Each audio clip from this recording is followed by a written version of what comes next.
Tech reviews are getting kind of weird, huh? We're reviewing a Bionic hand today.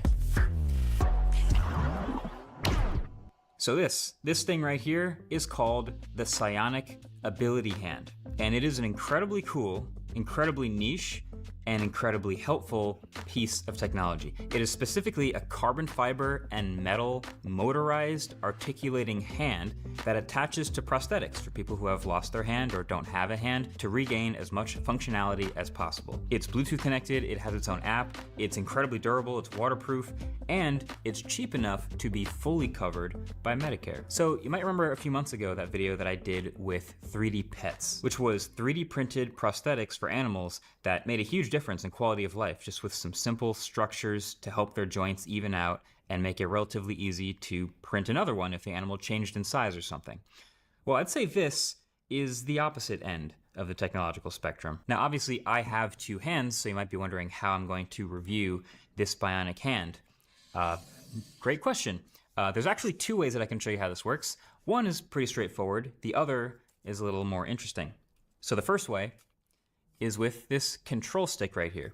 It's pretty simple, actually. The hand, which normally connects to a prosthetic, connects to the control stick, locks into place very satisfyingly, and now is connected to a battery and some buttons. There's also some ports down here, and most importantly, this button at the bottom here turns it on, and once it initializes, does this little finger wag, and it's now alive, and you can connect to the hand through an app that lets you go way into more detailed control. And this app is pretty smart. This is where you can rotate between a bunch of different preset hand positions known as grips. So this, for example, is called the cylinder grip. So you could use this to grab a larger object like a door handle or something like that. And then you can always open and close the grip with the buttons here. Then you might have something like a pinch grip. And that's maybe for something smaller like writing or picking up a berry or something extra small.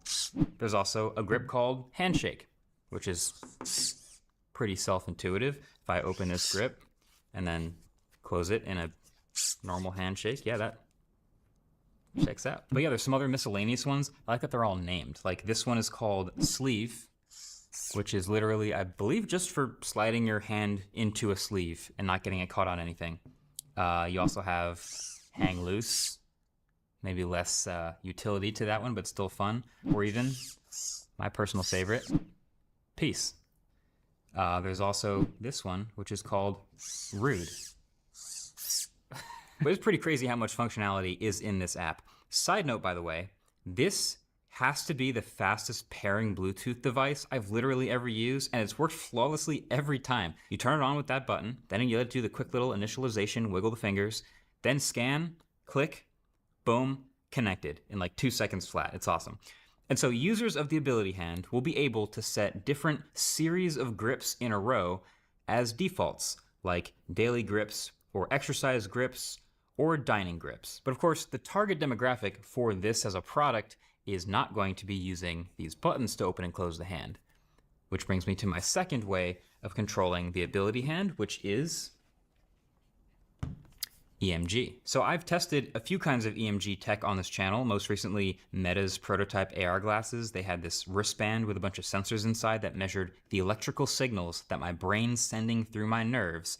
This is using that same technology. So for actual customers missing a hand and looking to replace as much of that functionality as possible, this is how they'll open and close the hand. Essentially, they'll have a prosthetic, a connection to their arm with EMG, and then the hand will connect to the end of it. So what I do here is I put the hand on the end of this demo prosthetic. A regular prosthetic would be much smaller, but this is so I can put my hand inside.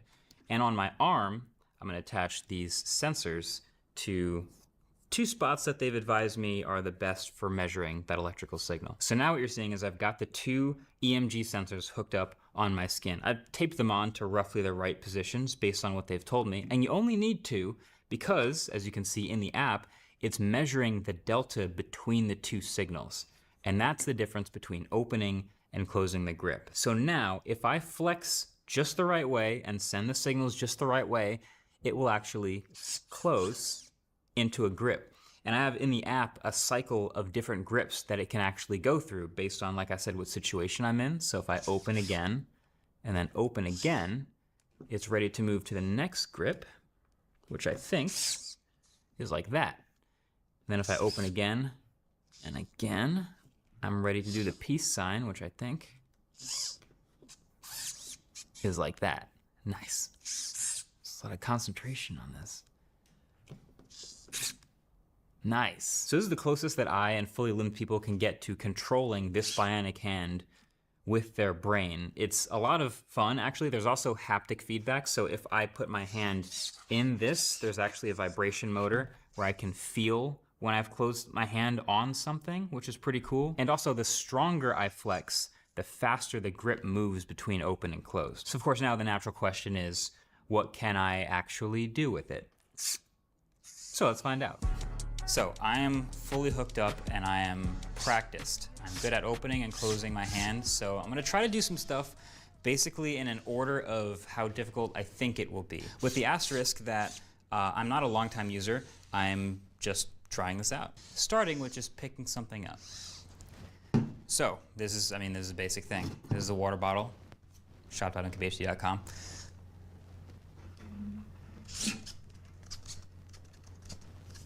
Okay, there we go. I picked it up. And I do actually feel the haptic feedback in the hand, basically. So when I touch something, you can maybe even hear it a little bit, but I do feel it. But yeah, that's the simplest thing, picking something up. All right, so next thing I'm gonna try to pick up is much smaller, which is why I'm switching it to the pincer grip to pick up smaller things.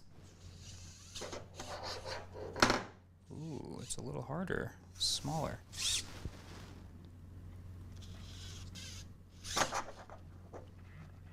Trying to be very precise, which is harder.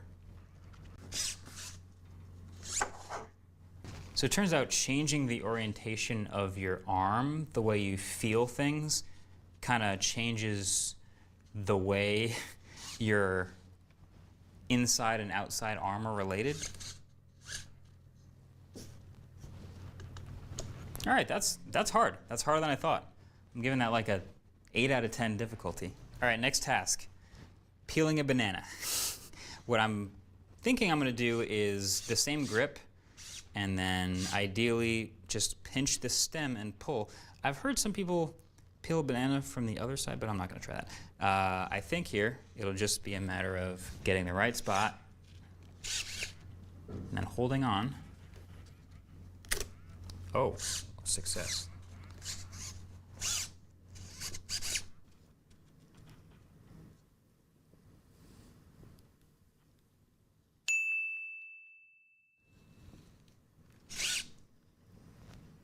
Success.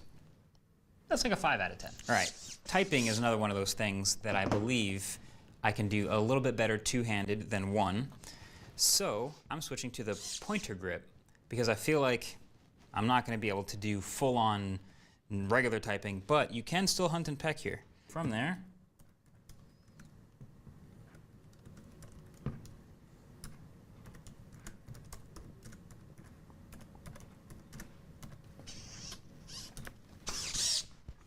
that was pretty straightforward. I was also surprised to find out that you can use phone screens with the hand. It seems like all the electronic capacitance is still perfectly fine. So typing and using a phone, very easy. It's like a 1 or 2 out of 10.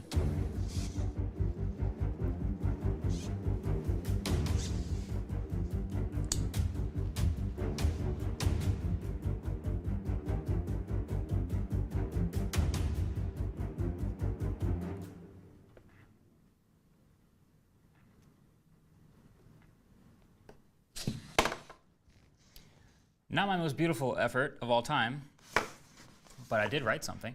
But yeah, again, it's interesting that you can modulate how quickly or how slowly you open and close the hand based on how much you flex those muscles. So I'm able to very slowly put the pen in just the right grip, and ideally it's strong enough to write a little bit, but that is the thing that I've learned the most from these different grips. So look, obviously there are lots and lots of different prosthetic limbs out there already, but In the past years, they've gotten better and better and more capable.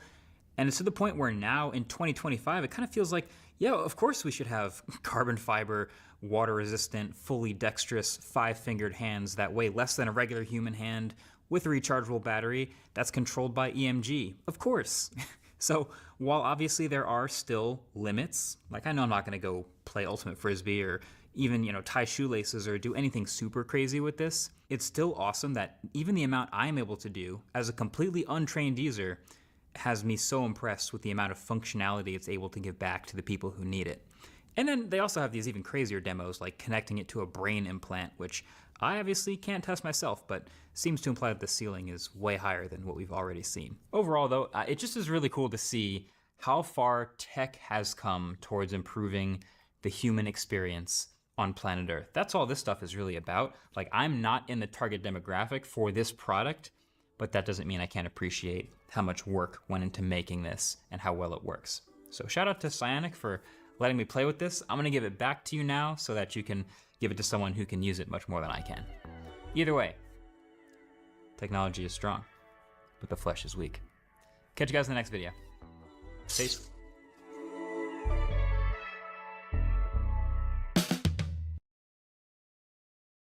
Guargora decided to leave HoloLive. If you pull this up, it has...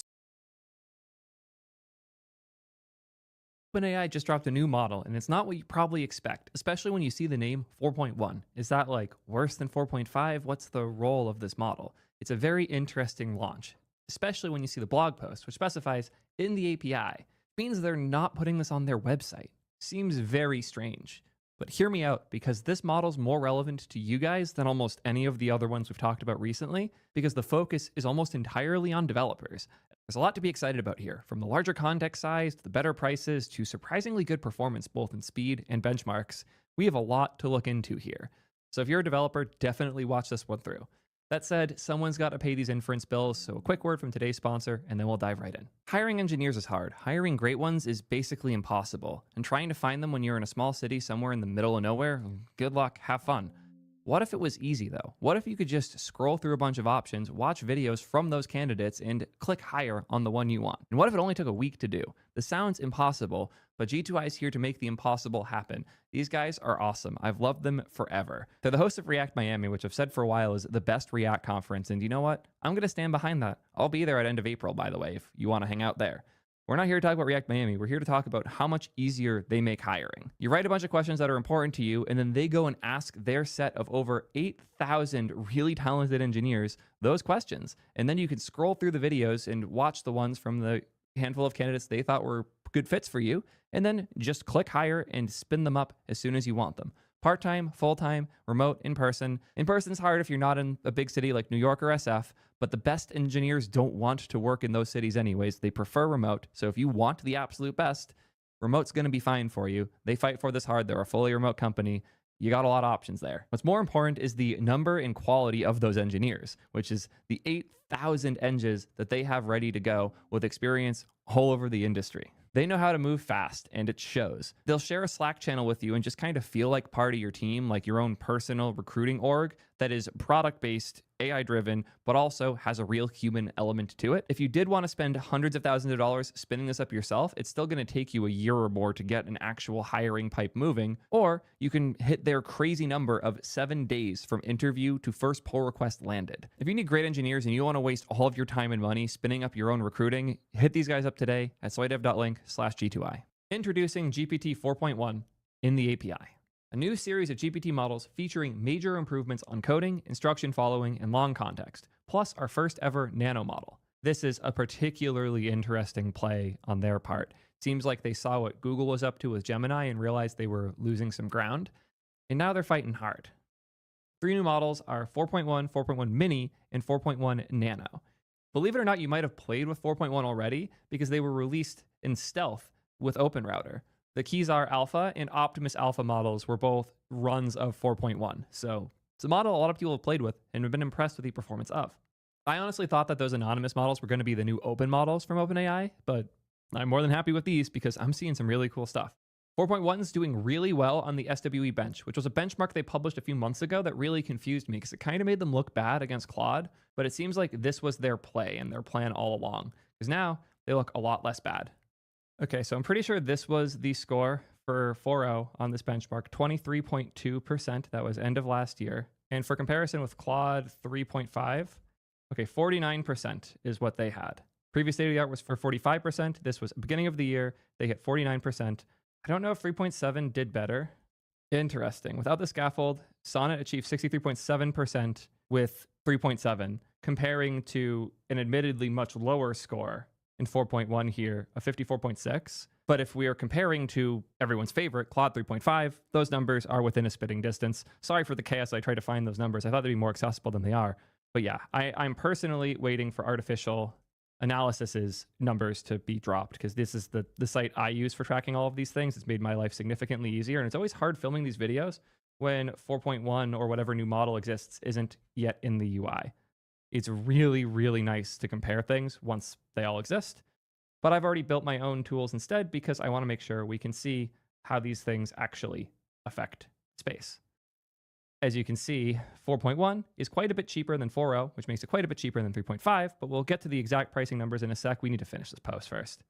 I don't even know if I cover this part. 1 million token context windows, that's the same size as Gemini. If you're not familiar with what that means, it's the amount of data that you can hand the model and generate a response from. This isn't something like RAG where you can look up things within data. This is more the amount of text that can be in the chat history that's being auto-completed. There have been a lot of crazy solutions in order for your LLMs to be able to ask for access to a file and then get the metadata from it and then make a decision. With 1 million